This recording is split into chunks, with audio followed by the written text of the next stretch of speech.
Hi everybody, you got a Cheapskate Confessions here, and today I'm going to talk about dumpster diving. Do you see who we got a picture of here? My source for this information is in the Tightwad Gazette, number 2, and it's on dumpster diving. The article starts on page 144. It turns out that Madonna, at least once in her life, was a dumpster diver. Pretty interesting, hey? Who would have thought that she would have been a dumpster diver? Pretty awesome lady. Ooh, is that her? Supposed to be. Interesting. Here's an article. Just need to move this over a bit. Oops. Shouldn't have done that. On dumpster diving in Wikipedia, and it basically lets people know why and what they're going for. Some people go for food. I've heard of it happening in our city, and I'm not saying that you should do this because it can be illegal depending on where you live. I'm not going over the legalities. I'm going over just what it is and how people are making money at it. People are getting their food sometimes for free. They go sometimes to fancy health food kind of stores and they dumpster dive, and they'll get the apples that have bruises and the bananas that are going brown and all kinds of things like that, and they'll get them for free and be eating top-notch food, and they'll cut the bruise off. Not really where I want to get my groceries from, but you know, I understand if you need to do that, you need to eat. Why not get the healthy stuff unless it's illegal where you are? Now, dumpsters being on private property, it is the property owner's stuff, so it's not legal for you to go in. Where I live, if it's a person's garbage in or recycling in their back alley or even on the front street and it's not on their personal property, it's all fair game. I have a story about that too in a minute, because that's going to freak some people out. Very often people will pick up items and resell them, because people will be like, I'm not using this, I'm throwing it out, I'm getting rid of stuff. It happens all the time, and they could be selling it. Sometimes you can do stuff like they'll pick up, I've heard of a lady picking up a stroller, a high-end stroller in the Tightwad Gazette, and it had a damaged wheel. They contacted the manufacturer and got the wheel for $2.50 and ended up with a very high-end stroller out of the deal. So you do whatever you got to do. There's a lot of reasons for doing this. Some people pick furniture up. If you don't have furniture and you need it, there's nothing wrong with doing it that way. You can also get it free on Kijiji sometimes, and sometimes you can just drive through alleys and pick it up. Before you go thinking people can't make much money on it, I'm going to put the links to these articles in the comments below. This guy, Malone, says he could make $250,000 a year. We don't want to sign up, sorry.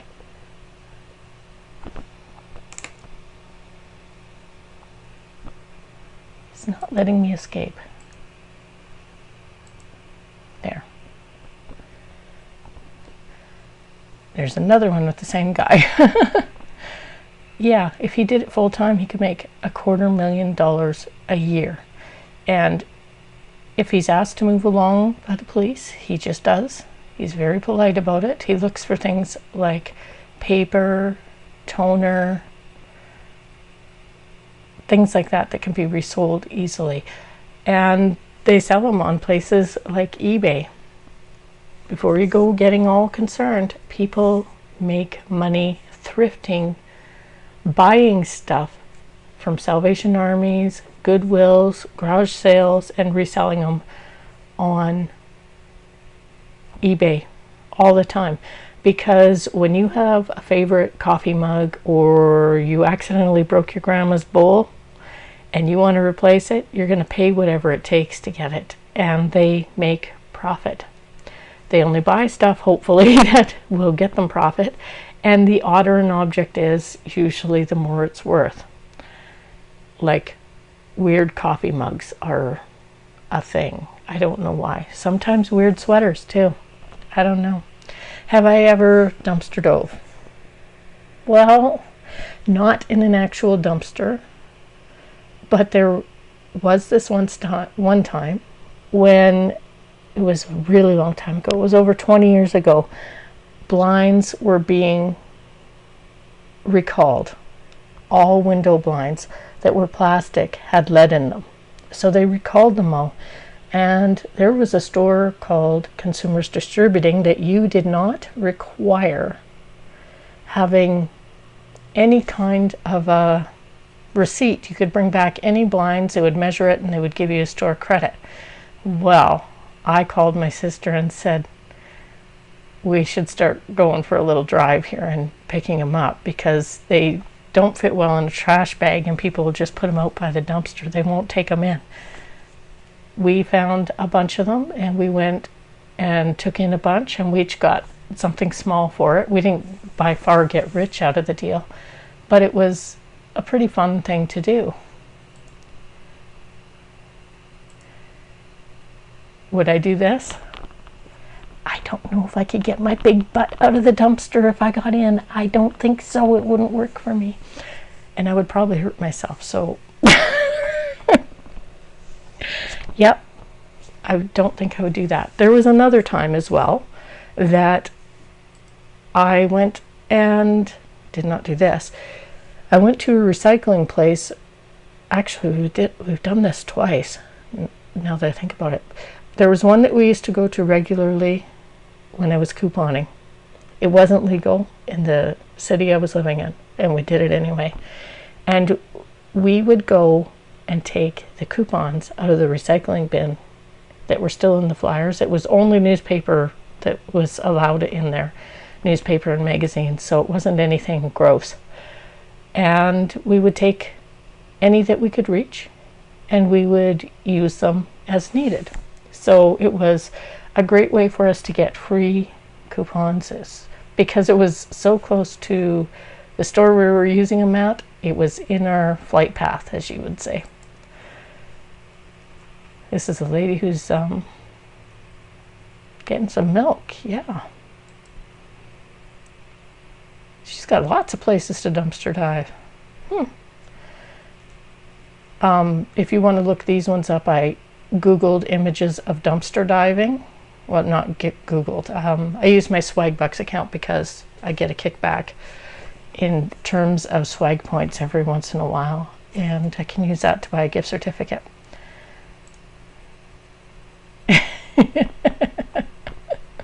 That's just a funny picture.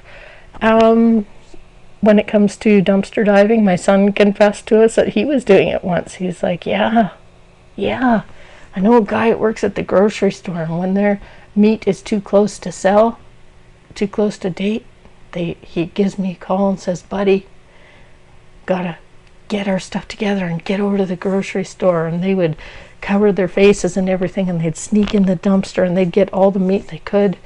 And they were feeding, I believe it was 6 to 7 people on the meat and other items that they would get out of the dumpster, and they weren't paying for their food. So it was quite lucrative in that term for them. They weren't doing it at every dumpster, they just had it in there. And for that reason, I'm not going to name my son. We were all very shocked that he did this. And then another day, my dad and I are out back of his place, and we're taking out some stuff to his recycle bin. And the neighbor's out there, and he's like, yeah, I noticed you don't have any more coffee anymore. Are you guys not drinking coffee? And we looked at him like, how do you know that? And he's like, well, I go through the dumpsters and I'm looking for these tins So I can take them to work and we use them to put nuts and bolts and all of this kind of stuff in. And my dad said, no, we're not drinking coffee anymore. So sorry, I might have a couple more kicking around. And if I do, I'll make sure to give them to you. So my dad was quite freaked out that this guy was going through his stuff at first. But very quickly, he realized that was because he wasn't getting all of the names off of all the delivery stuff he was getting in the mail. Now, I highly recommend you do this. It's important to protect your personal information. Make sure your name, your phone number, your address is all off of any packages you get before you throw them into any recycling. It's also your utility bills, everything. Shred them, do whatever you got to do. Burn them, I don't know, just, do it in a safe manner. But it came to, my dad had always made sure to take phone numbers and stuff off, but he wasn't quite as diligent as he thought he was being. So my dad found him 2 more tins that he'd been saving, and he threw them over the neighbor's fence for him. And the neighbor's wife one day's out front, she's like, yeah, hey, I noticed you had some tins on the ground. I think they fell off the fence, so I went and put them back up on the fence. And Dad said, no, your husband was looking for them. He said he was going through all the dumpsters looking for them, so we decided we'd just throw them over for him. She was mortified. So was the daughter that was standing there. Yeah, so there's a bit of social stigma attached. If you do it or not, you may or may not want to tell people, especially if it's not legal where you are or where you're getting them from. Like I said, it was legal for him to do the dumpster diving where we're at. He wasn't doing anything illegal. My son wasn't doing anything illegal. I kind of did when I went to the recycling bin and stole their coupons. Shame on me for feeding my kid. But she didn't get dumpster dove food. I said we did it another time. We were in Calgary and my daughter were walking past a recycling bin, and she looked in as we were walking past and saw an entire box full of Archie. And I was like, if you want them, you got to get them, kid. I'm not jumping in there. So she went in and she got them, and they were like in the bottom, so she had to get right in there and then climb out.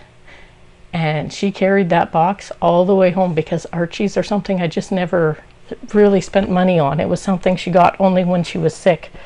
I would buy her an Archie then and help her feel better, and she loved it. So it was a really, really big score for her to get all of those, and she ended up giving them away in the end to other people.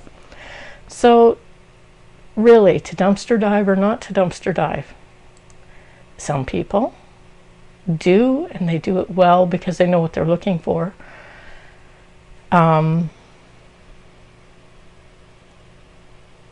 You just got to really be careful if you do it, because I'm going to say the things you should really watch out for. If you're bringing something into your home,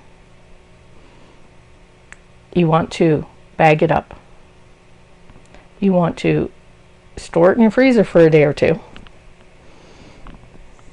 And make sure if there's any infestation issues that it's dealt with before it has a chance to contaminate your house, because there's a potential for cockroaches, bed bugs, and many other things.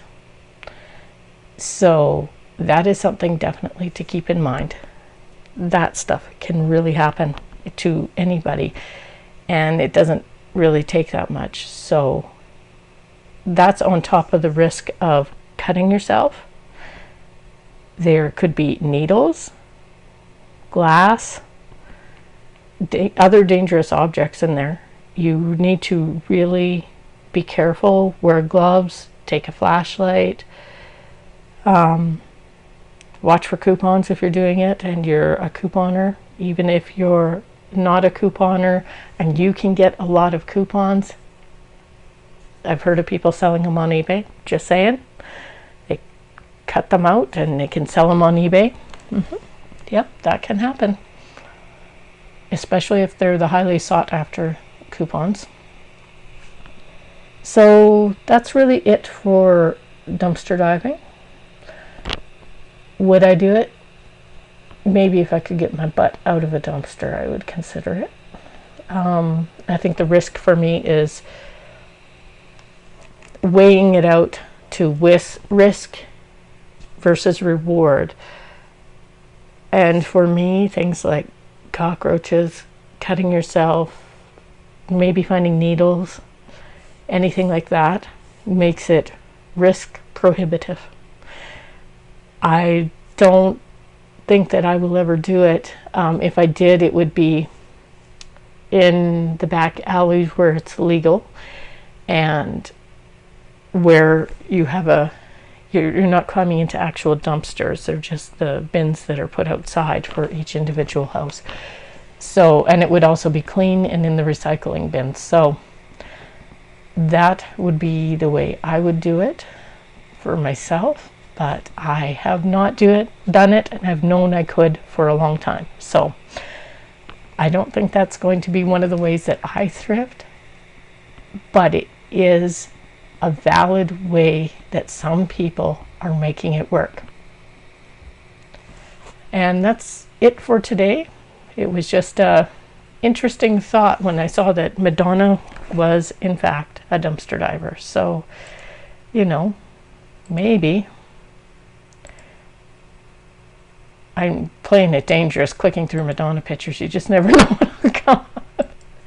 Yeah, maybe you want to try it. Maybe you don't. Just please be safe. Do it at your own risk.